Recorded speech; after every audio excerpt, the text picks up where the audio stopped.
the way, I heard we got more room. No. That's not happening. I heard we got more room. I just spent a great deal of time out here creating room. You couldn't possibly have more stuff. Here's the thing.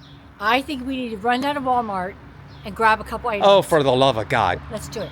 This is our everyday getaway, living the life, come what may. We'll show you the world full of colors and cheer. Join us on this journey, our vision is clear. No looking back, your two dreams hit the open road. Let's make some memories, lighten the load.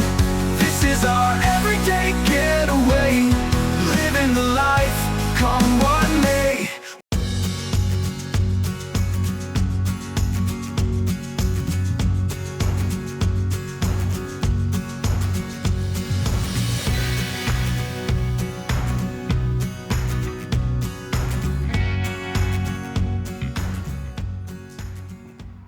Well, as we told you guys, we're preparing for getting back on the road again. And we're getting things together. Katrina and I came across this really cool product back in, I think it was January at the Courtside show. And it's called the Slinky Stove. We're really excited about it. We're going to share that with you guys in an upcoming video. And we've been waiting to use this, to try this out. But part of the problem we ran into is that many of the places we stayed at, they don't allow fire pits. You can have a gas pit, which we don't have, but they don't allow wood burning fire pits. But this product seems really cool, so we're really anxious and excited to give it a chance to try it out, to see what it's like. It's pretty cool because you could also put a grill over it and cook on it. So in the meantime, Katrina's got this little thing that she's working on with this. So It's a hack. how are you doing? It's a hack? Is it a I hack? think What it's kind a of hack is it? I think it's a fire starting hack. Oh, okay. So, backstory on Chris, when we go to campgrounds, in the past, he thinks it's a great idea that he should douse the firewood with kerosene or gasoline. Fellas, be honest. Am I wrong? Very easy. Simple, easy to do. Let's focus. Katrina is 1,000% against that. So, I was raised, you put the fire in there, you put the wood a certain way, use kindling, you do it the right way, Girl Scout, Boy Scout, whatever my dad taught me. I came up with something that I thought would be helpful for Chris when he's trying to start a fire, and he doesn't have the greatest luck, just say. He doesn't. Thank you. See that? Please tell us, how did you find out about this? What do you got? Are you making crafts? Is this It's crafts? crafts, and I am kind of a crafty kind of girl. Yes, you are. And this actually does kind of fulfill a little bit of need that I feel like I need to be doing something than whatever else Gotcha. we're doing. Anyway, so I didn't see the tissue paper thing, but I thought that would keep it really neat and clean. I don't know if I saw it on Pinterest or where I saw it, but I did see where people are taking toilet paper rolls. And let me tell you, I've been saving these things for like 2 years and never done anything with them. I must have 50 of them. Well, wait a minute. You've been saving those for 2 years? Yeah. Why were you saving them? To do this. But then we've been busy. So this is a 2-year project in the work? Well, I never did anything with it. I just saved the supplies. I didn't start. Okay. But today, it's going to be fire starter. So anyway, toilet paper rolls, and then lint. Thank you, Tucker Bear, for all your Tucker hair. Anyway, and then you just take the lint, literally, and put it inside the toilet paper roll, like so. Chris, don't get overly excited about this hack. And then this is how they say to do it, but I thought, it'd be cool if I literally rolled that thing, and there's more stuff to burn now, right? And then just twisted the ends, and that will keep the lint from falling out. Plus it makes it cute. Look how cute that is. And then I'm going to make a couple of these, and then when we get ready to do the fire in the new fire pit, this is going to take off like lightning. Yeah. What does cute have to do with starting a fire? I don't mean to be flip, but what's the difference between this and just lighter fluid? This is safe. That's not safe. This is much better. Okay. We're going to try this. We'll let you guys know how this works out. It's going to be fabulous. How many of those are you going to make? I think I make like a dozen of them. A dozen of them? Okay. Yeah. Yep. Anyway, we're really excited to share with you the Slinky Stove. And I think it's a Slinky Stove. We'll see how this works out. It's pretty cool. Okay. So what I'm doing is I'm going through the RV. I'm looking at some of the things that we don't use as much, and I'm eliminating them. I'm getting rid of them for right now and trying some new things. We have some new products we're going to try out. Some of them we bought ourselves, and some of them we're working with sponsors. We think they would bring value to the RV camping lifestyle. I'm really excited about it. So we got one thing here. We got the Blue Eddy. You guys know we partnered with Blue Eddy. We love the Blue Eddy product. We have a new one. We have this slushy machine. Check this out, guys. Look at this. This is going to be awesome. I'm hoping Katrina can make some bushwhackers with that. That would be great. We have the Slinky stove, which we're excited about. So we're gonna give these things a try and see what they're like. So I gotta make room for them, and I gotta eliminate some of the things we don't need. And I think we'll be okay. Whoa, it's tight in here. Another reason we would like a larger Class A, and if you guys have been watching our videos, you know we're shopping for a new one, is the room. Not only more room on the inside, but more storage room on the outside. And although we don't really take a lot, I don't think we do, we still need the storage space. So I'm trying my best to eliminate some things and add some new things. It's tight in here though, still, regardless.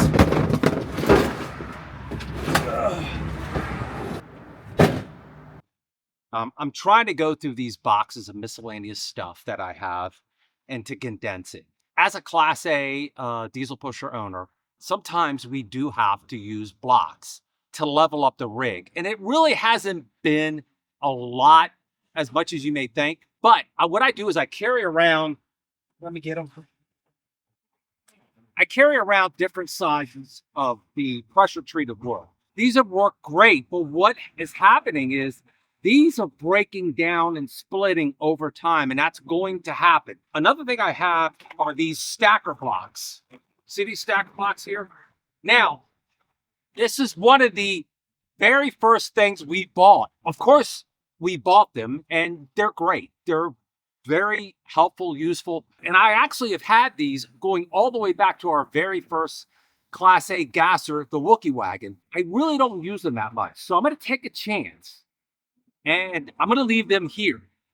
And if worse comes to worse, I can go out and buy some more pressure-treated wood and make more blocks. So once again, I'm going through the whole process and eliminating the things that we just don't use often.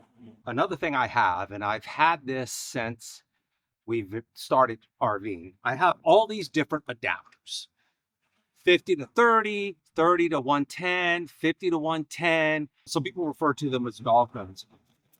I say have every combination possible. Go out, get every single combination, throw it in the box, forget it, and it's good to go. You know you have it. As a matter of fact, I still have this 30 amp surge protector. I have had this thing for about 8 years, and I rarely use it, but I still have it, and I don't want to let it go just in case. I have our 50 amp progressive surge protector that came with the rig when we bought the rig. It's performed fine. It's done a great job. Once again, I'm just going through all this stuff, condensing it, and you may never use this, guys. You may never use it, but at least you have it. So once again, I'm coming up with all these things that I'm finding. One of the things you want to have some cones. Katrina and I did a video on this. These pop-up lightweight cones are nice to have. But another great thing to have, these LED road flare reflectors. Now, I've never used these. I've had these for years. I just got it all set up, make sure the batteries work from time to time, throw it in the container, it's there. Also, keep a tube or two of die cord, self-leveling die cord. Keep a tube on hand just in case. Of course, we have the duct tape, Gorilla tape, and we also have some Turnabine. Now, take a look at this big roll of Turnabine. I've had this for years, and I've maybe used maybe not even a foot of it, if that, but I keep it on hand. So this is one of the things that when you get back on the road, you kind of go through all of this stuff. And some of this stuff, what's great about this is you may forget. So when you're going through all this, some of this stuff may spark your memory and go, oh my God, I need that as well. A caulk gun, extra filters, extra water pressure monitors. It could make the difference between a good day and a bad day. Just saying. Because I took the time to go back and double through everything, I have managed to condense 2 of these containers into 1. So now I have freed up some extra space. Anything you can do to create and use more space is a valuable thing. That's why it's so important time to time to go through here and double check and eliminate things you don't need. All right, after about an hour, I did it, guys. I managed to create more space. Now, I'm the type of person that likes to have the extra space in case something comes up, we can put it in there. So let's say you're out on the road and you go buy something unexpectedly, you get something, you got the space and you could throw it in there. Believe it or not, you may not be able to see it. There's plenty of room in here. Don't say anything to Katrina. Why? If she finds out I have the extra space, she will cram something in there. She'll take stuff. She will hold on to stuff for years. It's insane. So please do not tell Katrina. Whoa! Where did you come from? That's right. I see what you're doing out here. I know what you're doing, and I'm gonna let Katrina know. You guys, way. I heard we got more room. No, that's not happening. I heard we got more room. I just spent a great deal of time out here creating room. You couldn't possibly have more stuff. Here's the thing. I think we need to run down to Walmart and grab a couple items. Oh, for the love of God. Let's do it. I just made the room in here. No, we're good to go. It's not happening. No more stuff. No more stuff. We're good to go. We got everything we need. I'm thinking I need like a lounger. No, I got rid of the gravity chairs. No more chairs. Why I need a different one then? No, I told you guys about this bobblehead Katrina. It's scary stuff. Good morning, Getaway Nation. It is Getaway Day. Today we are back on the road and we are making our way out to the Kentucky, Nashville area. We're going to spend some time out there. We're running a little late this morning. We usually don't leave this late, but Katrina had a doctor's appointment this morning and family spent the weekend with us, so we said our goodbyes this morning. So now we're getting set up, getting some things in the RV and getting ready to get back on the road. And man, it feels good to be back on the road. We're going to be on the road for at least a month straight and then come back to home base again for about a week and then jump back on the road again. So this summer for us is a back and forth process from one location to home base to another location, but we're going to take you guys along for the ride.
Well, that was a nice stay at the Cabela's in Charleston,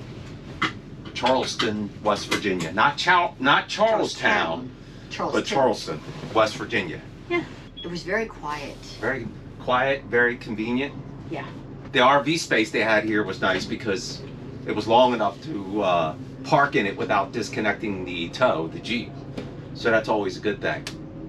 Now we have, I'd say, 3 hours to go this morning to head to Georgetown, Kentucky, to the Whispering Hills RV Park. We'll stop first over at the Walmart.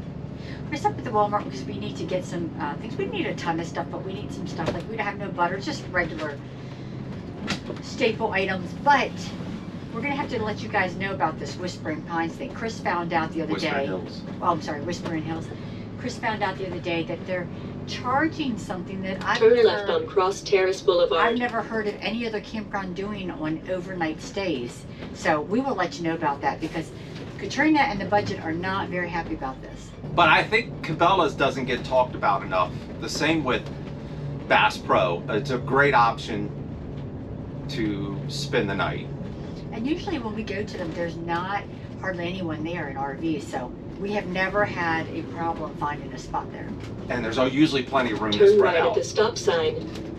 Big parking lots, you easily get around. So Ooh, We're look at this leaving stuff. a little early. Actually, which was crazy this morning, Katrina was up at 6 o'clock this morning. Well, it's because I had 6 o'clock. Well, that's because I had friends of mine texting me at what, like 5 o'clock this morning? No, they weren't texting you at 5. They were texting you a few minutes before that. But yeah, Before 5? no, before mean 6. before 6. So I was shocked. I was awake, laying there, and she was up at 6, and I'm like, whoa, knock me over with a feather. What's going on here? Usually she only gets up that early if she's got an appointment, so. Nope, it's my new thing. I get up early now. Yeah, I have to see it to believe it. All right. Let's get out of here and get set up.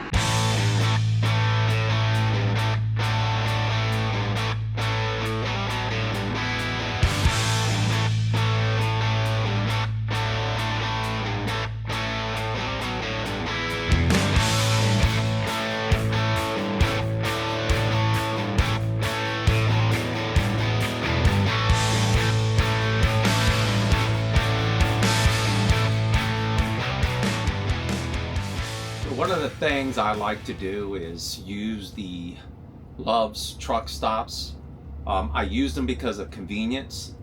We're also part of the Open Road program. If you guys are unfamiliar with that, it's a program that you have a special card, you tie it into one of your bank accounts, and when you go to certain fuel stations throughout the country, you can save 30 to 40 cents a gallon on fuel, your diesel fuel. Love's is a popular station and we use it a lot. And the reason I like to use it is because usually they're easy to get in and out of. And you know, you pull up into a lane, a specific lane with a fuel pump, you've got plenty of room to work and make things much easier for you. Now I know some of you are going to say, you know, there are other places to go to get fuel for cheaper, and that's true. Buc-ee's is one of those. From what we've been told, getting fuel at Buc-ee's is cheaper than Love's. Thing is, as much as we love Buc-ee's, I'm not interested in getting into that congested, high volume area with regular cars, because let's be honest, they're not going to yield and make it easier for us to get around. Whereas going to a truck stop, usually there's an understanding and an agreement with truckers on how to conduct yourselves and behave and get in and out. So that's why I like to do it. I'm going to show you how to use the card at the pump real quick, and it's really easy. You could also use it to get DEF. So as soon as I get a spot here, I'll pull up and I'll share that with you.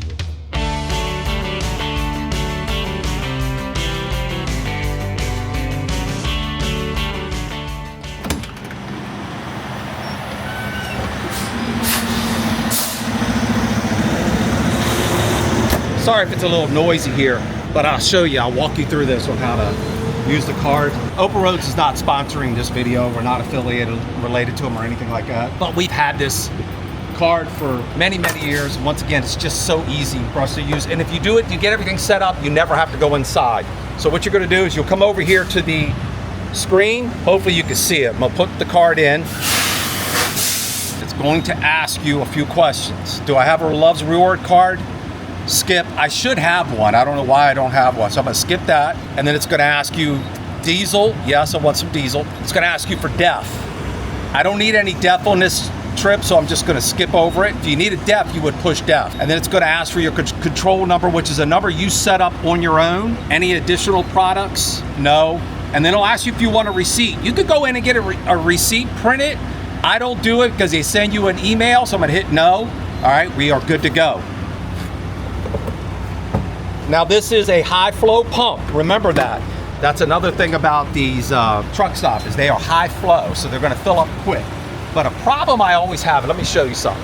I'm trying to do all this with one hand, guys, so bear with me. I'll take some paper towels and I'll put it in here. And let me tell you why. These are high flow pumps. They don't stop as clean as a pump at a regular gas station. And it'll spill out and come down on the side if you don't catch it on time. So you either got to time it just right or keep an eye on it so it doesn't spill out on you. So I would just like to stuff some towels in there just to play it safe. Actually, if it's quiet enough around a truck stop, I can listen and tell when it's getting ready to top off. So you have your def pump here, and what you would do is, after you're done with the fuel, it would switch over and tell you to go ahead and do your def, and there's a separate button for the def. And usually because we fill up the def towards the rear of the RV, I'll have Katrina pull up, and then I'll fill up the def. And I mean, it's really that easy. This is why I enjoy coming to the truck stops and you know, not dealing with a bunch of traffic going around us everywhere. There it is. Take this out, clean up a little bit.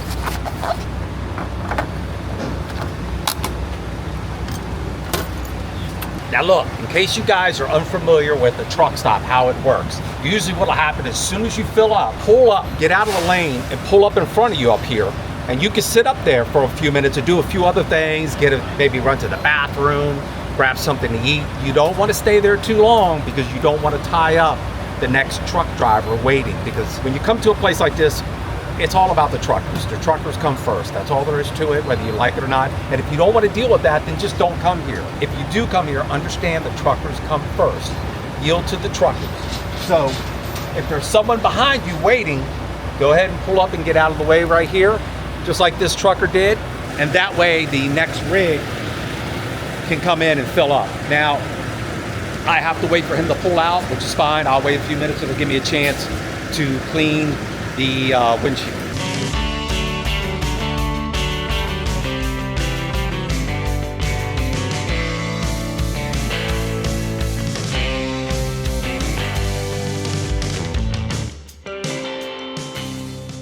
Another thing, they do have water here at the pumps. Go inside and ask them if you could use it. We've used it before to fill up the freshwater tank so we could use the bathrooms, but you can see they got it right here. Let me walk through the water. It may not be the best thing, but at least you have that option. So that was really quick and very easy to use. And as you see, the trucker is pulling out. Sometimes you'll get to these pumps, man, and they're clear. You pull right in. Sometimes you gotta wait, and that's just how it works. Now this is a smaller love station than usual. A lot of the love stations we go to are very easy to get in and out of. And don't forget, some love stations offer RV stops so you can stay. We did a video on that. I'll put a link down below. You guys can check it out. Use the app. Get the Open Road app. The Open Road app helps you find fuel stations in your area that honor the system. So it's not just Loves and travel centers. They're all through the country. Katrina and I have used many different locations. Turn right on North Carroll Malone Boulevard, then take the second left. Okay, let's get back on the road. We're about an hour and a half away from our destination. But that's just once again, Open Roads is not a sponsor of this video, and we don't have an affiliate with them, but I will put a link down below in case you guys are interested in the Open Roads program.